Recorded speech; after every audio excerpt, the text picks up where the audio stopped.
शान्तरायतिमिरोपशान्तये शान्तपावनमचिन्त्य वैभवं तं नरं वपुषि कुञ्जरं मुखे मन्महे किमपि तुन्दिलं महः शरणं करवाणि शर्मदं ते चरणं वाणि चराचरोपजीव्यं करुणामसृणैः कटाक्षपातैः कुरु माम् अम्ब कृतार्थसार्थवाहम् शारदा शारदाम्भोजवदना वदनाम्बुजे सर्वदा सर्वदास्माकं सन्निधिः सन्निधिं क्रियात् विमलपटी कमलकुटी पुस्तकरुद्राक्षशस्तहस्तपुटी कामाक्षि पक्ष्मलाक्षी कलितविपञ्ची विभासि वैरिञ्ची वागर्थाविव सम्पृक्तौ वागर्थप्रतिपत्तये जगतः पितरौ वन्दे पार्वती परमेश्वरौ नारायणसमारम्भां व्यासशङ्करमध्यमाम् अस्मदाचार्यपर्यन्तां వందే గురు పరంపరాం. జంబూపురం అనే చోట, ఇది తిరునావలూర్ అని అంటారు. ఆ చోట ఇద్దరు గొప్ప శివభక్తులైన దంపతులు ఉండేవారు. వారు ఆది వేద శైవ సిద్ధాంతానికి చెందినటువంటి వారి ఇద్దరి పేరు ఇషై జ్ఞానియార్, సడియనార్. మనకి ఇది కూడా సంస్కృతంలాగే, అంతే కదా, గుర్తుండదు.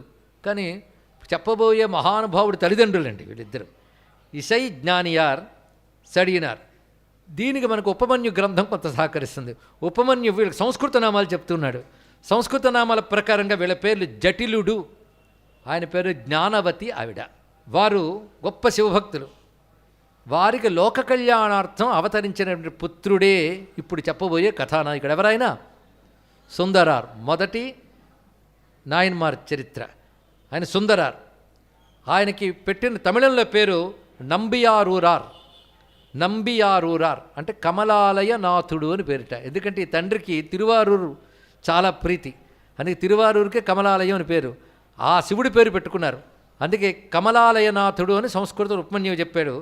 నంబియారూరార్ అని సిక్కిలార్ చెప్పాడు. నంబియారూరార్ అని పేరు. అతడు ఎంత అందగాడంటే, అలాంటి అందగాళ్ళు ఆ రోజుల్లో ఎవరు లేరు.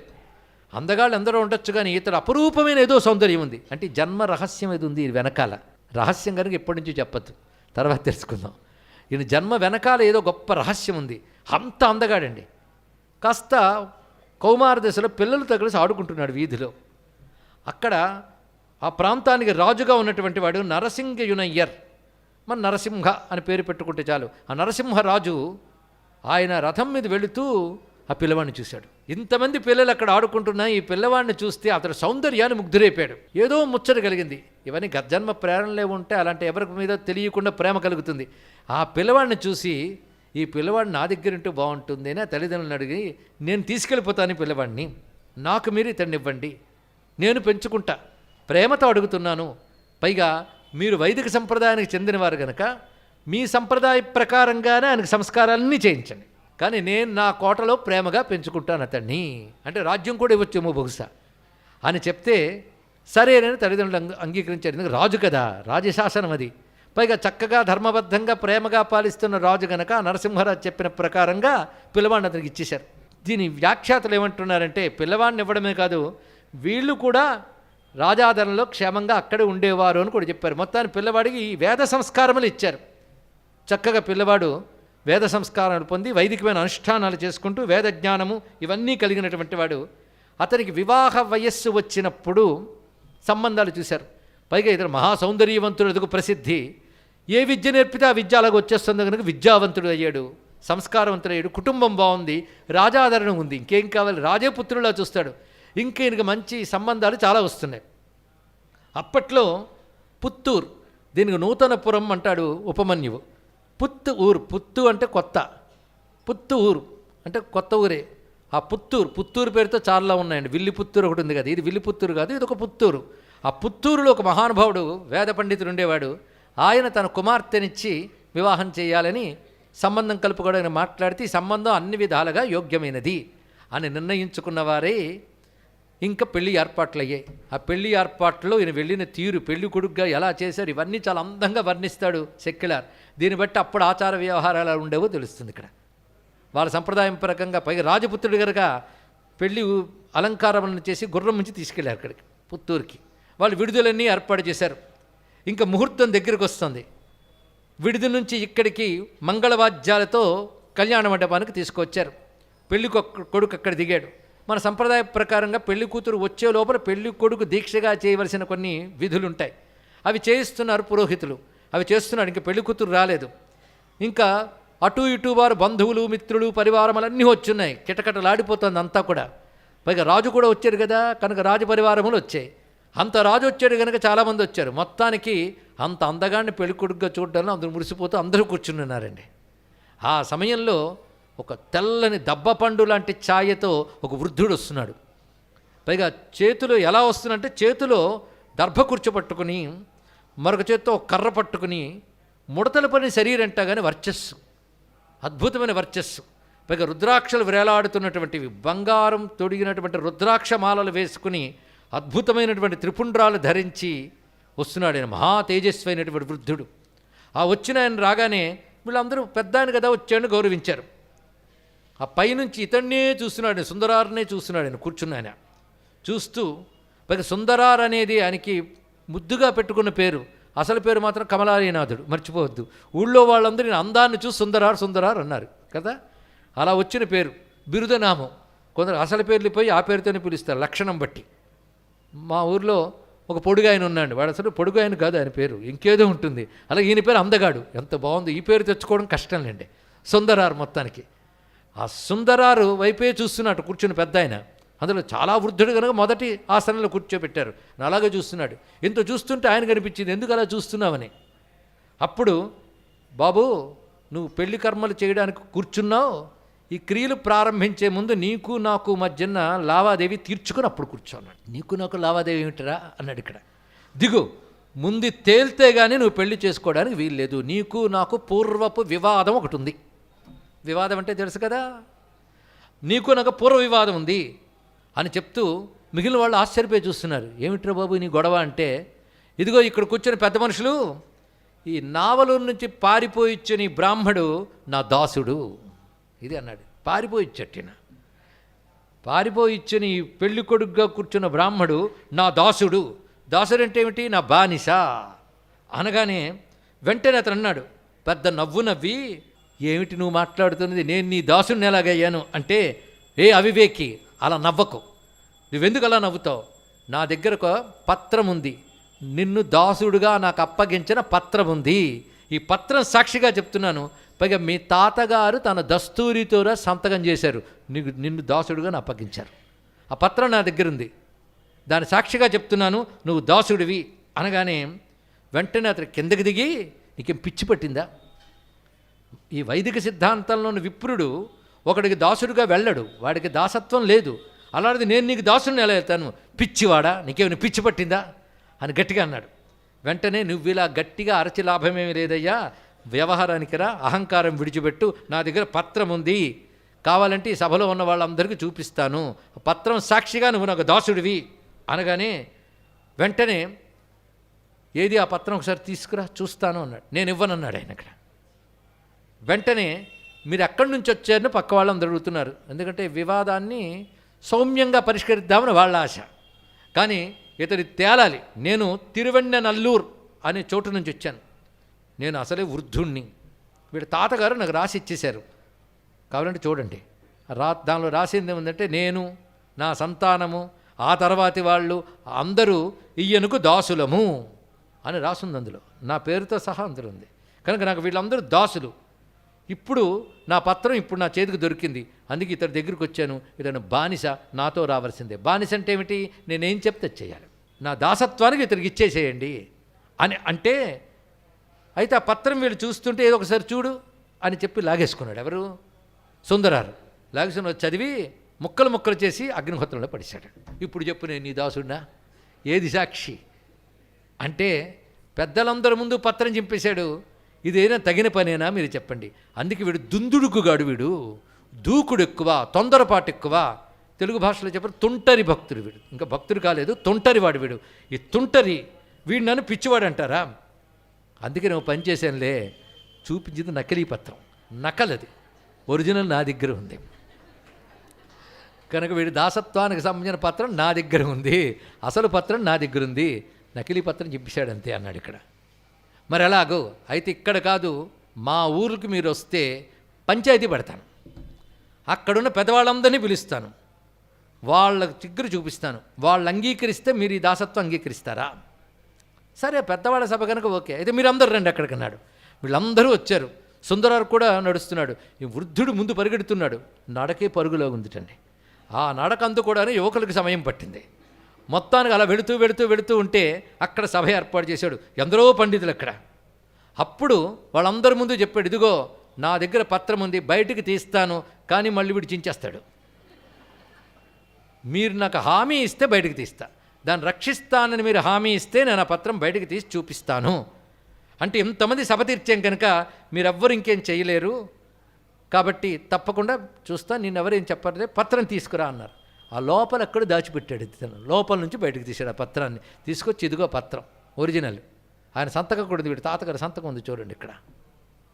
ఏమిటి అందులో రాసి ఉన్నది అంటే, అందులో రాసినది అంతా కూడా ఏంటంటే, నేను పూర్తి ఆరోగ్యముతో పూర్తి మతిస్థిమితముతో ఈ పత్రము వ్రాయుచున్నాను, నేను నా కలిగిన సంతానము, వారికి కలిగిన సంతానము, ఇవన్నీ కూడా ఈ బ్రాహ్మణునకు దాసునిగా ఉంటాము అని రాసి పెట్టేశాడు ఇందులో మొత్తం. సంతకం కూడా అదే. ఆ సంతకం ఆయనదే అని గ్యారంటీ ఉంది నమ్మలేదు నేను. ఆ వ్రాత ఆయనదేనా అంటే ఇక్కడ చాలా దస్తావేజులు ఉన్నాయి. వీళ్ళ తాతగారు ఈ ఊళ్ళో ఉండేవాళ్ళని వాళ్ళే ఒప్పుకున్నారు కనుక ఆ కాలపు దస్తావేజులు ఒక్కసారి తెస్తే ఆయనకు సంబంధించిన గృహపత్రాలు ఉంటాయి కదా, అవి తీద్దామన్నారు. తీసి చూస్తే దస్తూరి సరిపోయిందండి రెండు కూడా. అందరూ ఇంక నిరాటంకంగా ఇది వీళ్ళ తాతగారు రాసినదే గనక ఇంక ఈయన దాసుడే అని చెప్పారు ఇక్కడ. ఇప్పుడేమంటాం? దాసుడుగా అంగీకరిస్తున్నాను అన్నాడు. అయితే నాతో రా అన్నాడు. మా ఇంటికి రా, మీ ఇల్లు ఎక్కడుంది నేను చూపిస్తాను రా. దాసుడు నా ఇంటికి రావాలి. ఇంక నీకు పెళ్ళి పెట్టగలు ఏమీ లేవు, నువ్వు దాసుడు అంతే, అది క్యాన్సల్. నువ్వు దాసుడుగా నాతో ఉండవలసిందే, నేను చెప్పినట్టు వినవలసిందే అనగానే, మరి మీ ఇల్లు? నాతో రా, నా ఇంటికి తీసుకెళ్తానని మళ్ళీ నడక ప్రారంభించాడు ఆయన. వెళుతుంటే ఈయన వెనక వెళుతున్నాడు. ఆయన తిన్నగ వెళ్ళిపోయి తిరు అరుళ్ తురై అని ఒక శివాలయం, ఆ శివాలయం లోపలికి వెళ్ళిపోయాడు ఆయన. వృద్ధుడు కనబడలే. ఆ గర్భగుడిలో ఆ శివలింగంలోకి వెళ్ళిపోయాడు ఆయన. ఇక్కడ ఎక్కడికి వెళ్ళిపోయాడు వృద్ధుడు? వాళ్ళ ఇల్లు ఇదా, ఈ ఆలయమా వాళ్ళ ఇల్లు? ఎక్కడికి వెళ్ళిపోయాడంటే అప్పుడు ధ్వని వినబడింది, వచ్చింది నేనే, అక్కడికి వచ్చాను వృద్ధ రూపంలో అన్నాడు. సాక్షాత్ పరమేశ్వరుడే అక్కడికి విచ్చేశాడు. ఆయన వచ్చి ఇంత తతంగం తీసుకొని చూపించాడు. వెంటనే నమస్కారం చేసి నిలబడిపోయాడు. స్వామి, నన్ను రప్పించుకున్నావా? లంపటాల్లో పడిపోకుండా నన్ను ఉద్ధరించి తీసుకొచ్చావు నువ్వు. నీ దాసుడుగా నన్ను అన్నావా? నేను ఎప్పుడో మనసా నీ దాసుడిని, నువ్వు నా దాసుడు అని నన్ను తీసుకోవడం అన్నదే అంతకంటే భాగ్యం ఉంది స్వామి. నేను ఇక నుంచి నీ సేవకుడిని, నువ్వేం చెప్తే అది చేస్తాను అంటే ఆ మాట వినబడింది. ఏమనంటే, ఇప్పటి నుంచి కాదురా, గతంలో కూడా కైలాసంలో నువ్వు నా సేవకుడివే, నా ఆజ్ఞతో భూమి మీదకు వచ్చావు, అందుకే అప్పటి నుంచి సేవకుడు గనకనే నువ్వు నా సేవకుడు అని చెప్తూ తీసుకొచ్చాను. అందుకే మళ్ళీ ఐహిక సుఖాల దుఃఖాలను పడిపోకుండా ఉండడానికై నిన్ను నిర్బంధంగా దాసుడిని చేశాను అన్నాడు. నిర్బంధం దాసుడు అంటే అర్థం ఏంటండి? అంటే తనంతో తాను దాసుడిగా ఒప్పేసుకోకుండా నువ్వు దాసుడు అని ఆయన పెట్టి లాగాడు. అది నిర్బంధ దాసుడుగా నిన్ను తీసుకున్నానంటే బొటబొట కళ్ళనీళ్ళు వచ్చి నీ నుంచి దూరం కానియ్యకుండా మళ్ళీ జంజాటం తగిలితే పడిపోతాన్న ఉద్దేశంతో నీ దగ్గరికి చేరదీసేవా అని ఎలా ఏడ్చాడంటే, సెక్యులర్ మధ్యలో చెప్పే కవిత్వం వదలలేకపోతున్నామండి. ఏమని చెప్తున్నాడంటే, ఆవు దూడ, ఆవును చూసిన వెంటనే చాలా కాలం దూరం అయిపోయిన దూడ, తల్లి తప్పిపోయింది తల్లి కోసం వెతుక్కుంటున్న దూడ ఒక్కసారి ఆవును చూస్తే ఆర్తితో అంబా నరుస్తుందే, ఆ ఆర్తి సుందరార్ కంఠంలో కనబడింది శివుడిని చూసిన వెంటనే. ఎందుకంటే అసలు అనుబంధం శివునితోనండి, లోకంతో కాదు. ఇవాళ ఉన్నవి వచ్చే జన్మలు ఉండవు, గట్టిగా అంటుకుంటే శత్రు రూపంలోనూ వస్తాయి. ఇవా అసలు బంధం ఆయనదే, అది తెలుసుకున్నాడు. అందుకే చాలా కాలం తర్వాత తల్లి గోవును చూసినటువంటి దూడ ఎలా అంబా నరుపుస్తుందో అలా అరిచాడు. అలా దూడ అరవగానే ఆవు మనస్సు ఎలా చలించిపోతుందో శివుడు హృదయం అలా కరిగింది అన్నాడు ఇక్కడ. అలా శివుడు వెంటనే కరిగిపోయాడు. స్వామి, నన్ను నిర్బంధదాసుడిగా తీసుకున్నావంటే నువ్వెంత కరుణాస్వరూపుడు పో, చెప్పు నన్ను ఏం చేయమంటావో అంటే, నా మీద పాట రాయి అన్నాడు. ఇక్కడ ఇది నా మీద పాట రాసి కట్టు, నేను అనుగ్రహిస్తున్నాను. ఎలా రాయాలి? నువ్వేదైనా ఊతమిస్తే నేను రాస్తాను. ఊత నేనివ్వడం ఏంటి? ఇందాక నువ్వు మొట్టమొదటి నాతో మాట్లాడినప్పుడు ఒక మాట అన్నావు, ఆ మాటతోనే ప్రారంభించు. ఏమన్నాడు? పిచ్చివాడా అన్నావు. అవునులే, నన్ను మించిన పిచ్చివాడు ఎవడు ఉంటాడు? ఎవడయ్యా? జగత్తుకి ఈశ్వరుడై కూడా అందరూ అమృతం కోసం క్షీరసాగర మథనం చేస్తే దాని గురించి కూడా ఆలోచించకుండా పిచ్చివాడి విషం మాత్రమే పుచ్చుకున్నాడు. వాడు పిచ్చివాడు కాక ఎవరయ్యా? దేవతలందరూ అమృతం పంచుకుంటే విషం మాత్రమే పంచుకున్నవాడు పిచ్చివాడు కాక ఏమవుతాడు? అందరూ జగత్తుకి కాసింత కాలం ఏలితేనే బంగారు ఆభరణాలు ధరిస్తారే, జగత్తుకి శాశ్వతమైన రాజరాజేశ్వరుడు విభూది పూసుకుని తిరుగుతాడు, ఒక్క ఆభరణం లేకుండా. వాడు పిచ్చివాడు కాకపోతే ఎవడు? కనుక పరమ పిచ్చివాడు పరమేశ్వరుడే. నచ్చింది ఆ సంబోధన ఆయనకు నచ్చింది. అందుకే పిచ్చివాడా అని తిడుతూ చెప్పిన మాటనే తీసుకుని మొదటిగా నా మీద పాట రాయి, ఇంకా నా మీద పాడుతూ రాస్తూ తిరుగు, ఇదే నీకు చెప్పిన ఆజ్ఞ, ఇది సేవకుడుగా నువ్వు చేయవలసిన ఇది, నీ దాసత్వానికి నేను ఇచ్చినటువంటి పని ఇది, ఈ పని చేయి. తర్వాత ఎక్కడికి వెళ్ళాలి, ఏం చేయాలి, ఎప్పుడు వెళ్ళాలి అని నేనే చెప్తూ ఉంటా. ఇక్కడ ఈ పని చేస్తూ ఉండు అనగానే అప్పుడు ప్రారంభించి పాట కట్టి స్వామిపై కీర్తించాడు. పిత్తా పిరైచ్చూడి పెరుమానే అరులాలా అని మొదటి వాక్యంతో వరుసగా స్వామిపై అద్భుతమైన గీతాన్ని రచించాడు మహానుభావుడైన సుందరార్. దీని అర్థం ఏంటంటే, పిరైచ్చూడి, ఓ పిచ్చివాడా, నెలవంక నెత్తి మీద పెట్టుకున్నవాడా అని ప్రారంభించి, ఓ కరుణాస్వరూప తర్వాతి వాక్యం. అలాగా స్వామి అద్భుతమైన కీర్తన రచించాడు. దానితో అరుల్తురయాలైన శివుడు దానికి సంతోషించి ఇలా వివిధమైన ఛందస్సుల్లో అంటే వివిధమైన గతులతో నా మీద కీర్తనలు చేస్తూ యాత్ర చేస్తూ ఉండు అని. బాగుందండి, ఎంత బాగుంది. మరి పెళ్ళెప్పుడు ఆ పెళ్లి కూతురు గతి ఏమిటి? ఈయన మధ్యలో వచ్చేసాడు కదా, పెళ్లి పెటకలు అన్నీ వదిలేసి. అంటే శివుడు అలా వదులుతాడా? అక్కడ ఏదో బంధం ఉంది. ఆమె ఎప్పుడైతే వివాహం ఇలా విధంగా భంగమైందో అతన్నే తన పతిగా భావన చేస్తూ అతి కొద్ది కాలంలో తనువు త్యజించి శివైక్యం చెందింది ఆమెకి తరింపజేశాడు, తన కైలాసానికి తెప్పించుకున్నాడు. మొత్తానికి నువ్వు ఒక్కొక్క యాత్ర చేస్తూ వెళ్ళు అని శివుడు ఆజ్ఞాపించాడు కనుక అక్కడి నుంచి క్రమంగా ఒక్కొక్క క్షేత్రం దర్శిస్తూ వెళుతున్నాడు. ప్రధానంగా దర్శించదలుచుకున్న క్షేత్రము చిదంబరం. చిదంబరం గురించి ఆయనకు తెలుసు. ఆ చిదంబరం నటరాజును చూడాలని తపనతో వెళుతున్నప్పుడు ఒక్కొక్క క్షేత్రం చూసుకుంటూ వెళ్తున్నాడు. అలా వెళుతున్నప్పుడు కడిలం అనే నది ఒకటి కనబడింది. ఆ కడిలం అనే నది దగ్గరికి వచ్చేటప్పటికల్లా అక్కడ రాత్రి అయిపోయింది. రాత్రప్పుడు మజిలీ చేయాలి కదా, విశ్రాంతి తీసుకోవాలి. అక్కడ పెద్ద మఠం ఉందండి, దాని పేరు సిద్ధవట మఠం. ఆ మఠం దగ్గరికి వచ్చి విశ్రాంతి తీసుకుందాం అనుకున్నాడు. అక్కడ పైగా వచ్చినవాడు చాలా వర్చస్సుతో ఉన్నాడు, మహాపండితుడు అని తెలిసి ఆ మఠం వాళ్ళందరూ చక్కగా ఏర్పాటు చేశారు. హాయిగా పడుకున్నాడు, సరైన చోటు ఇచ్చారు. ఇంక మిగిలిన వాళ్ళు అక్కడక్కడ విశ్రాంతి తీసుకుంటున్నారు. సరిగ్గిని పడుకుంటే కొద్దిసేపటి ఒక వృద్ధ బ్రాహ్మణుడు అక్కడికి వచ్చాడు, పరమ వృద్ధ వైదికుడు. వచ్చి ఆయన పడుకున్నాడు. ఇంకా నిద్రపోతుందో లేదో ఈ నెత్తి మీద పాదాలు పెట్టాడు ఆయన, ఎవడ వృద్ధ బ్రాహ్మణుడు. వెంటనే ఆయన పక్కకు తీసి మళ్ళీ పడుకున్నాడు, మళ్ళీ పెట్టాడు. అయ్యా పెద్దవారు నమస్కారం, మీరు నిద్రపోతున్నారు తెలియదేమో, నేను అంత సర్దుకుంటుంటే నేను ఏ మూలకు తిరుగుతున్నా అటు తిరిగే మీరు పాదం పెడుతున్నారు, మీరు హాయిగా పడుకోండి నేను అక్కడికి వెళ్తాను అనుకుంటే మళ్ళీ అక్కడికి పాదం పెడుతున్నారు మీరు. నేను ఎక్కడికి వెళ్తే అక్కడికి వచ్చి పాదం పెడుతున్నాను నెత్తి మీద, దయచేసి అనుకోవద్దండి, ఈసారి పెట్టకండి అన్నాడు. సరేనైనా అన్నాడు. మళ్ళీ కొంచెం దూరం వెళ్ళి పడుకున్నాడు ఈయన, మళ్ళీ వచ్చి పాదం పెట్టాడు ఆయన అక్కడ. ఇలా మాటిమాటికి 3-4 మార్లు పాదం పెట్టేటప్పటికల్లా ఇదేమైనా బాగుందా నాయనా, మన పడుకోనివ్వవా, మాటిమాటికి నీ కాళ్ళతో నా నెత్తిని తొక్కుతావు ఎందుకు అన్నాడు. ఒక చిన్న నవ్వు నవ్వి నన్ను తెలుసుకోలేకపోయావా అని అంతర్ధానమైపెట్టు అక్కడ. అంటే ఆ రూపంలో వచ్చినవాడు శివుడే.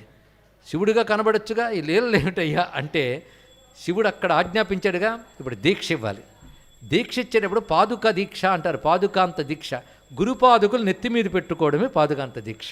ఇక్కడ దీన్ని తిరువడి దీక్ష అంటారు ఆ భాషలో. మొత్తానికి పరమేశ్వరుడు స్వయంగా వచ్చి దేవతలకు కూడా దొరకనటువంటి పాదములని తనంత తాను సుందరారు నెత్తి మీద పెట్టాడంటే ఎంత ధన్యత అండి. ఏ శక్తిని పాతం చేశాడు ఆయనలోకి. అలా స్వామి యొక్క పాదములు పెట్టుకుని ఆ తిరువడి దీక్షతో ఒక్కసారి స్వామి తలంచుకుని అరిచేట్ట సత్రం అంతా మారుమురుగుపోయేటట్టు. ఏమనంటే గజచర్మధరా అని ప్రారంభించి అప్పటికప్పుడు స్వామిపై అద్భుతమైన రచన చేశాడు ఆయన. ఇలాగా అల్లరి పెట్టి మరీ పాడించుకుంటున్నాడండి ఇక్కడ. అక్కడ అల్లరి పెట్టి నిర్బంధ దాసుని చేసుకున్నాడు. తాను చెప్పింది పాటించడానికి తగిన శక్తిని తానే దీక్ష ఇచ్చాడు. తిరువడి దీక్షగా పాదానికి ఆ విధంగా తగిలించాడు.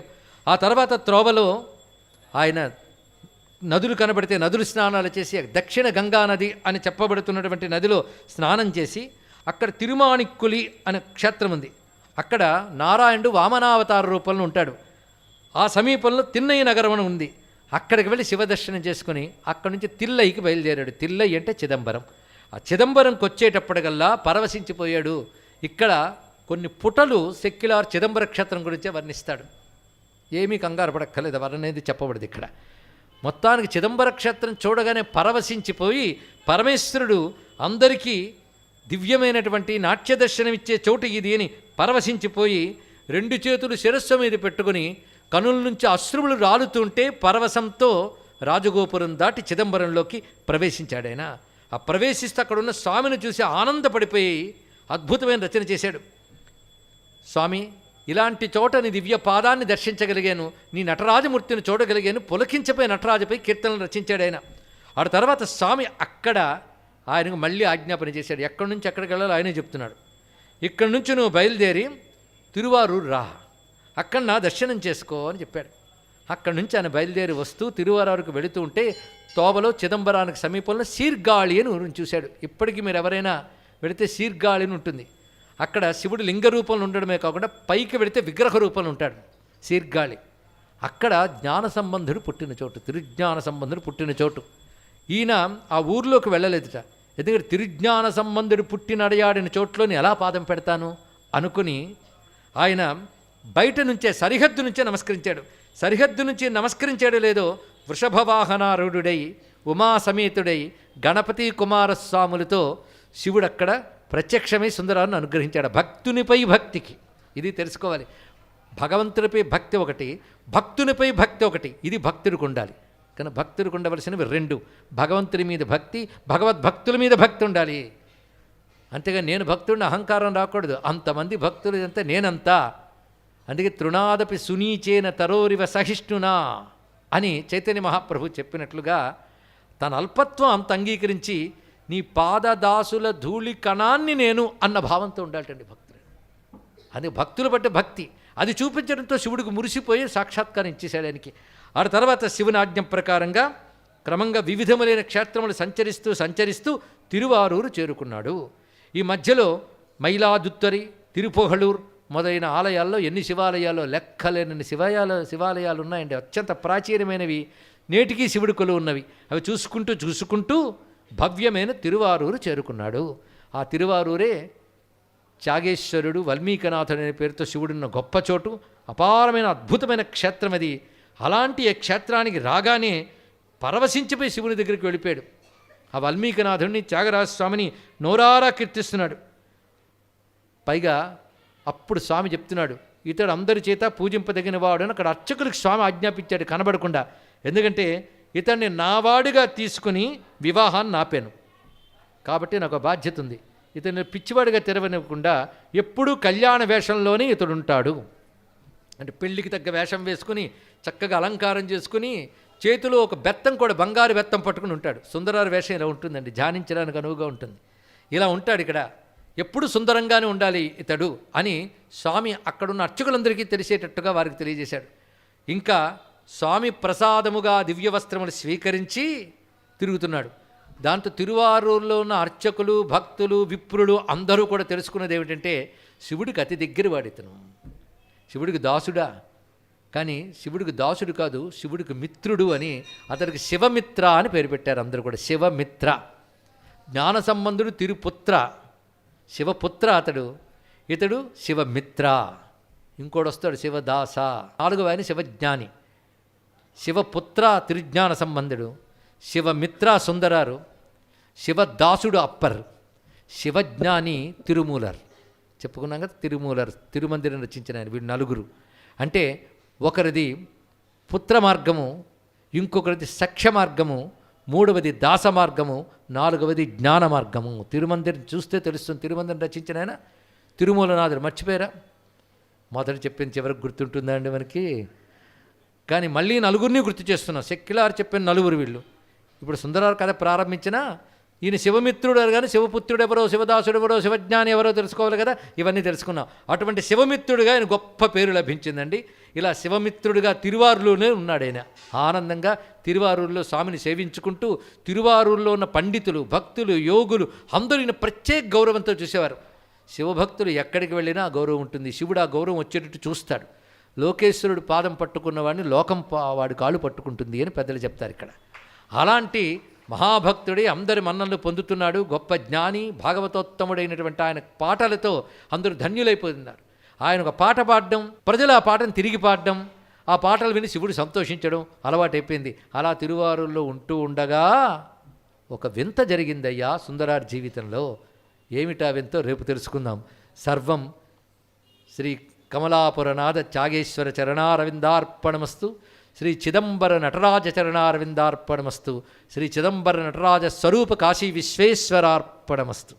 33 కోటి దేవతా సహిత గంగా అన్నపూర్ణాంబికా విశాలాక్షి భవానీ సమేత శ్రీ కాశీ విశ్వేశ్వర స్వామికి, శ్రీ కాశీ విశ్వనాథ స్వామికి, శ్రీ కాశీ విశ్వనాథ స్వామికి, శ్రీ కాశీ కేదారనాథ స్వామికి, శ్రీ కాశీ కేదారనాథ స్వామికి, శ్రీ కాశీ గౌరీ కేదారనాథ స్వామికి జై. నమః పార్వతీపతయే. హర హర మహాదేవ. హర